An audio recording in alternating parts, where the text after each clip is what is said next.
ಆನ್ಲೈನಿಂದ ಒಂದು ಕುಕ್ವೇರ್ ತರಿಸಿದೆ. ಕ್ವಾಲಿಟಿ ತುಂಬಾ ಚೆನ್ನಾಗಿದೆ. ಇವಾಗ ಚೆಕ್ ಮಾಡೋಣ ಬನ್ನಿ. ಇವಾಗೊಂದು ಅದರಲ್ಲಿ ಗ್ರೇವಿನ ಮಾಡ್ತಾಯಿದ್ದೀನಿ. ಅವರೆಕಾಳು ಗ್ರೇವಿ. ಸ್ವಲ್ಪ ಮಸಾಲೆಗೆ ಸ್ವಲ್ಪ ತೆಂಗಿನಕಾಯಿ, ಒಂದು ಸ್ವಲ್ಪ ಚಕ್ಕೆ, ಒಂದೆರಡು ಲವಂಗ, ಒಂದೇ ಒಂದು ಏಲಕ್ಕಿ, ಸ್ವಲ್ಪ ಒಂದು ಅರ್ಧ ಟೇಬಲ್ ಸ್ಪೂನಷ್ಟು ಜೀರಿಗೆ, ಒಂದೆರಡು ಟೇಬಲ್ ಸ್ಪೂನಷ್ಟು ಹುರ್ಗಡ್ಲೆ ಹಾಕ್ಕೊಂಡು ಚೆನ್ನಾಗಿ ಗ್ರೈಂಡ್ ಮಾಡ್ಕೊಳ್ಳಿ.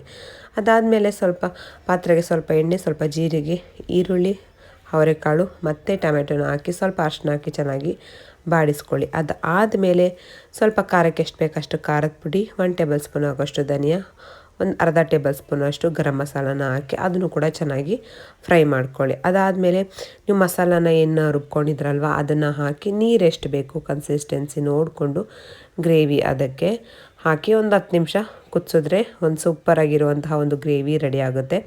ಅವರೆಕಾಳು ಮತ್ತು ಟೊಮೆಟೊ ಅಷ್ಟೇ ಹಾಕಿರೋದು, ಬೇರೆ ಏನು ವೆಜಿಟೇಬಲ್ಸ್ ಹಾಕಿಲ್ಲ. ತುಂಬಾ ಚೆನ್ನಾಗಿರುತ್ತೆ. ಒಂದು ಸಲ ಟ್ರೈ ಮಾಡಿ ಹೇಗೆ ಬಂತು ಅಂತ ಕಾಮೆಂಟ್ ಮಾಡಿ.